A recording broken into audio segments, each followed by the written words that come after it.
Hello everyone, what's up? I'm Kevin Marcy, and in this episode of Photo Edit Breakdown, we learn how to go from this to this. Let's go!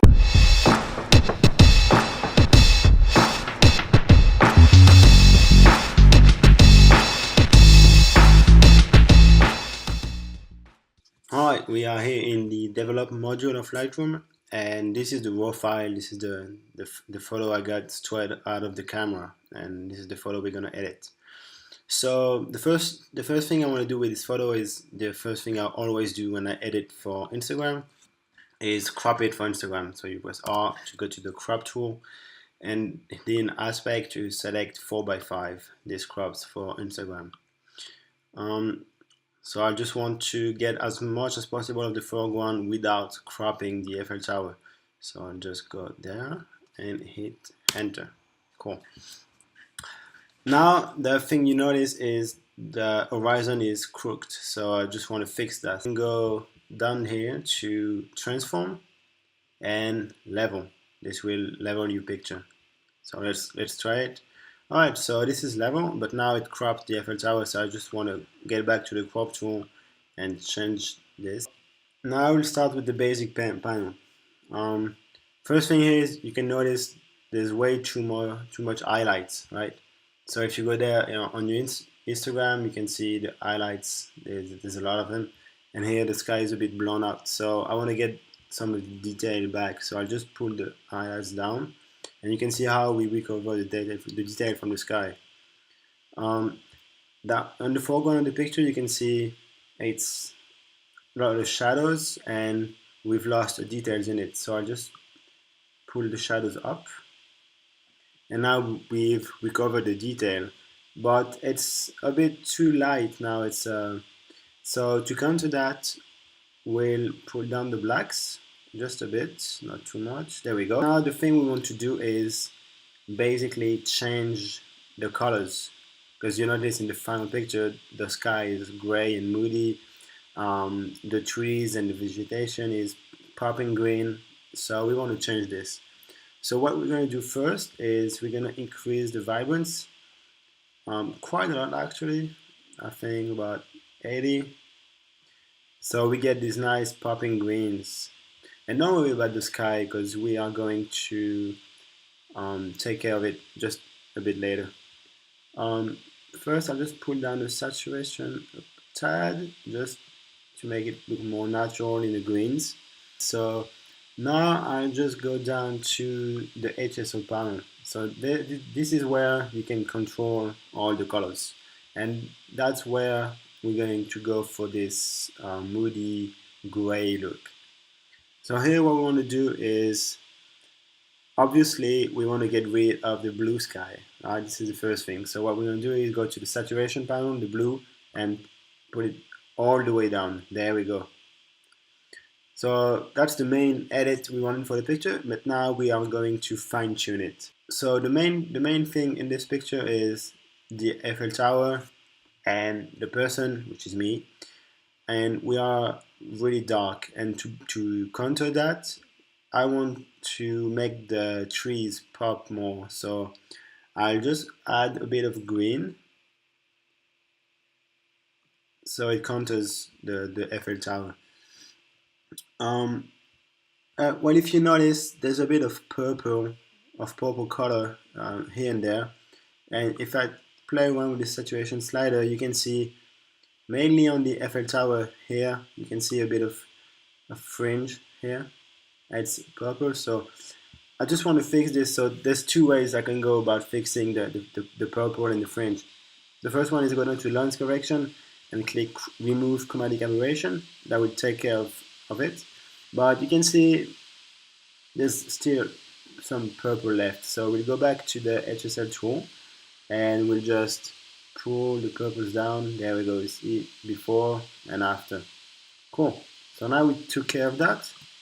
So you can see the greens and the trees. What you see is actually green, but the actual color recorded by the camera is yellow. And you can see if I pull down the yellow slider, all the greens disappear. So because I want to draw more attention to the trees, I already pulled out the greens, so I'll just pull out the yellows too. tad bit. There we go. And now you can see there's the color of the building there, and the Eiffel Tower is mainly orange, because if I pull it down, see how it changes the look of the Eiffel Tower and the building? Because in this one, the Eiffel Tower is really gray if I pull the orange down, but I want to add a bit of color to it.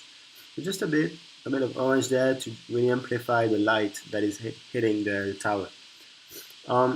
One thing I don't like about the picture is there's too much red, and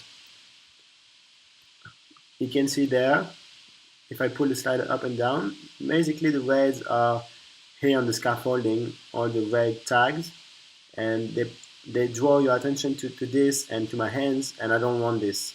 I want your attention to be on the person and on the tower. So I will just pull the red down to balance this. I will just put the red down so it doesn't draw your attention that much. And I come back here to the hue panel, and for the red here you can control how the red looks. It can be more reddish or more orange.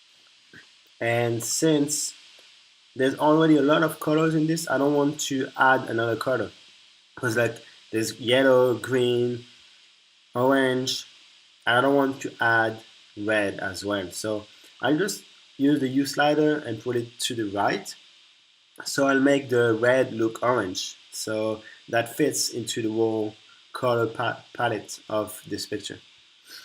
Alright, so now the last thing we want to do in the HSL panel is control how bright or dark the colors are, to basically control where the viewer is going to look at.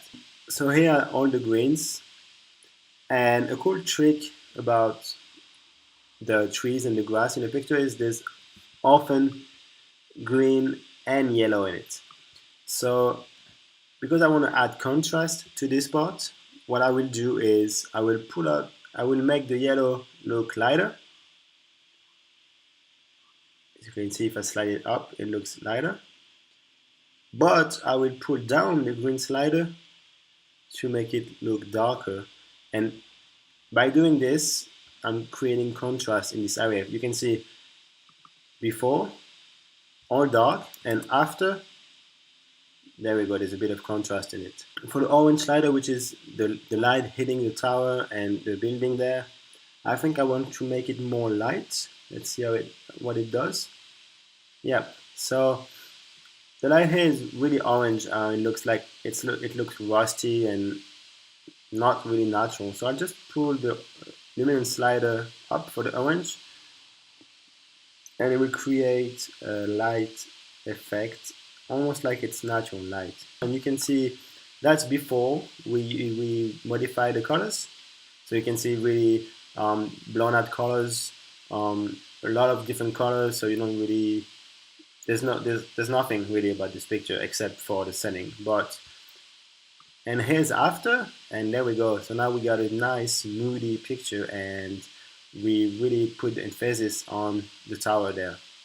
The picture is almost done. We're almost done with the edit. But you can see here there's something that really bothers me, and if I zoom in, you'll see it. It's here. There's a green spot on the Eiffel Tower. Once you see it, you can't stop looking at it. So what I'll do to correct that is I'll go to the brush tool, and I'll just reset the effect by double clicking effect, and I'll just use minus 100 saturation brush. So what it does is wherever I brush, it lowers the saturation. So I'll just get a nice brush and then just brush over the area and erase the greens. Oh, there we go.